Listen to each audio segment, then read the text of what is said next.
Hi there everyone, I'm Sam. For today's presentation, I'm going to be discussing intervention methods to use with an autistic client who's experiencing grief or loss. Before I start, I just thought I would make a note on language. Throughout the presentation, I'm going to be using identity first language rather than person first language. A lot of people advocate for the use of person first language without realizing that autistics generally prefer identity first language. So I thought I would just make a note of that before I got into things. So unfortunately, the first thing that I learned throughout the course of my research is that there is absolutely no information or research out there about the differences in how autistics grieve compared to neurotypicals. There's literally nothing.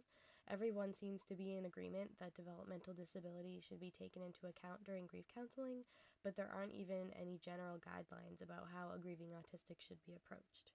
Given that autism can greatly affect a person's ability to regulate their emotions and cope with change, I find that pretty surprising.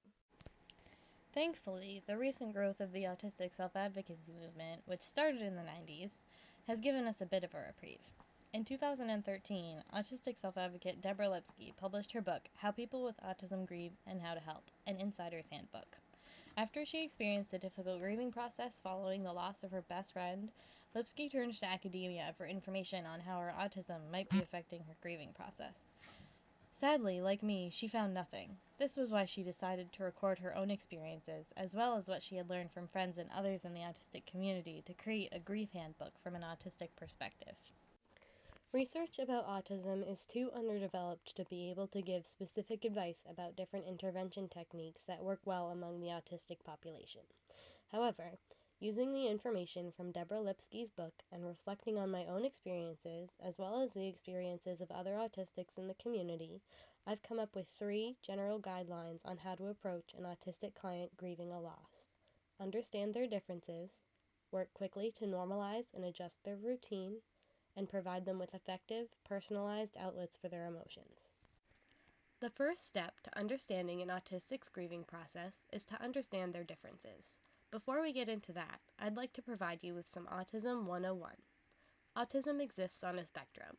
Many people see autism as a binary, high functioning and low functioning, as if autism can be ranked based on severity. This is an unfortunately common and very grave misconception that perpetuates a lot of negative stereotypes. As self-advocate Alyssa Zisk put it, if you're high functioning, your needs are ignored. If you're low functioning, your abilities are ignored. While most people know that autism exists on a spectrum, few people realize what that means. There are many, many possible symptoms of autism. No autistic has every symptom, and no two autistics have the same symptoms in the exact same amounts. Many autistics prefer to describe autistic symptoms like a sundae bar, with different symptoms, or toppings, in different amounts for every person. Using this theory, every autistic's experience is accounted for without labeling anyone as good or bad, and without ignoring anyone's talents or difficulties.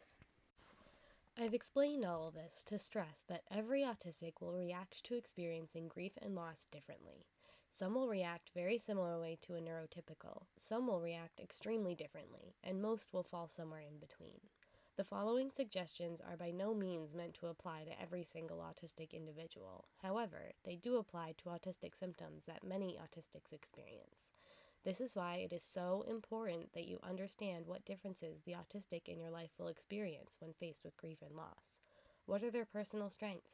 What are their personal challenges? All of this should be considered when deciding how to counsel them through their loss. Deborah Lipsky has a master's degree in education and travels around the U.S. giving seminars where she tries to help her audience understand autism from an autistic perspective. She opens the book, How People with Autism Grieve and How to Help, by explaining that during her seminars on grief, one of the 2 most common questions she gets from the audience is, do autistic people cry?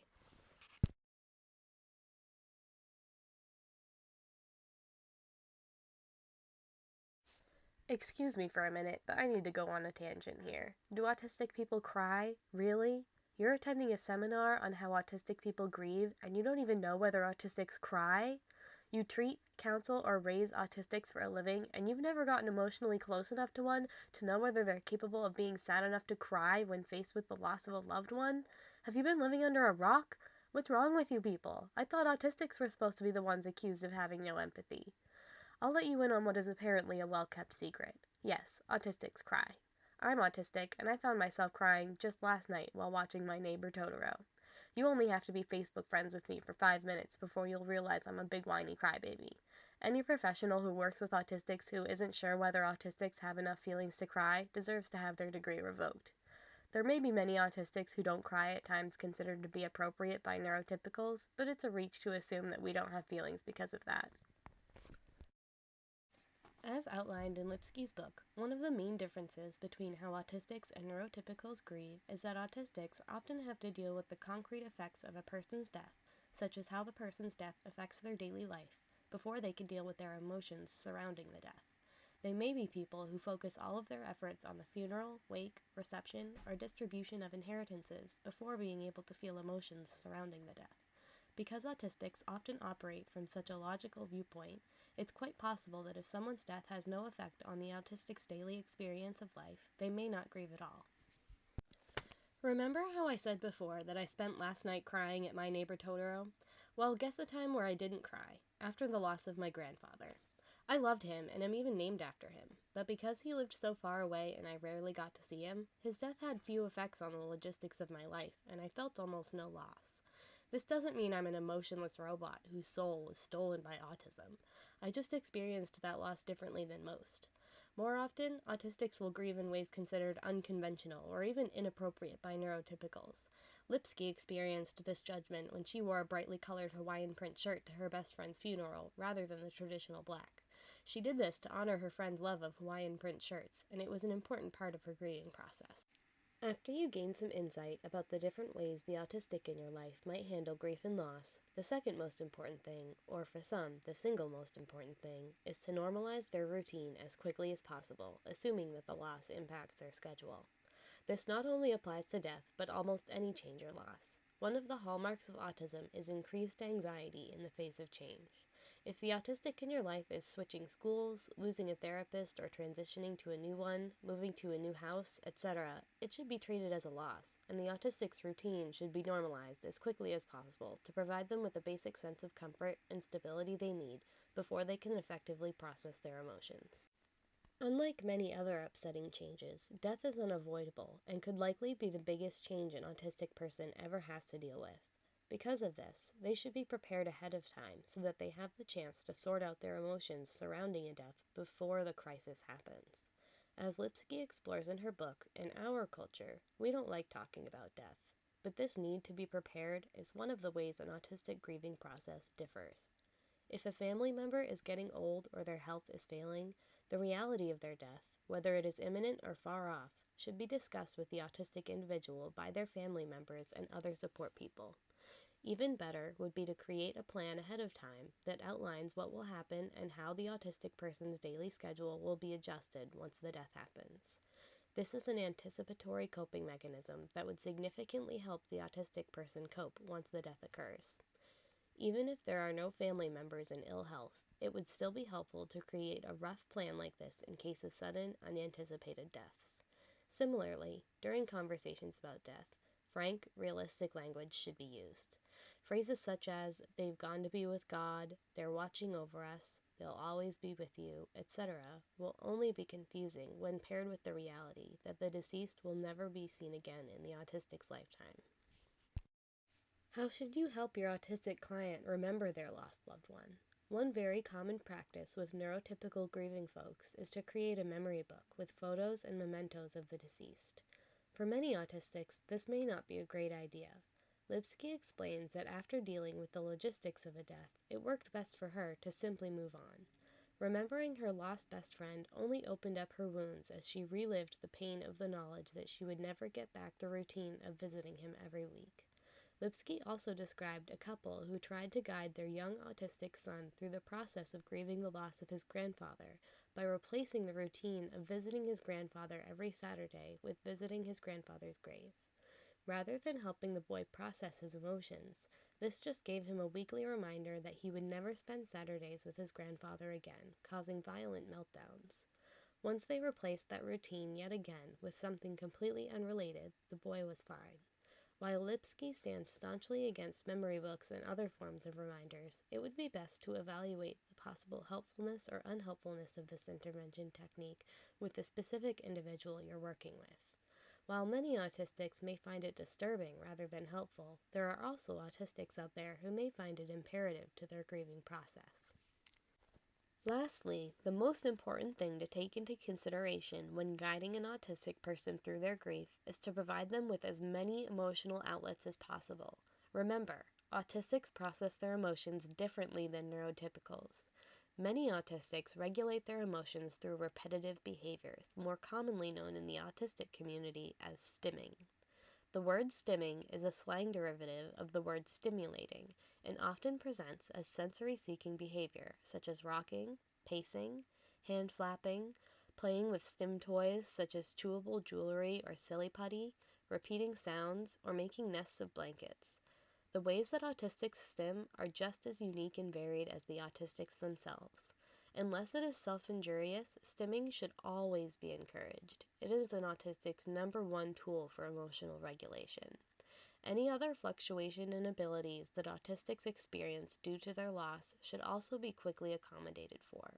While diverting all of their resources toward dealing with their loss, an autistic may seem to regress and even become increasingly picky about what foods they eat, or may become even less verbal or nonverbal if they weren't already.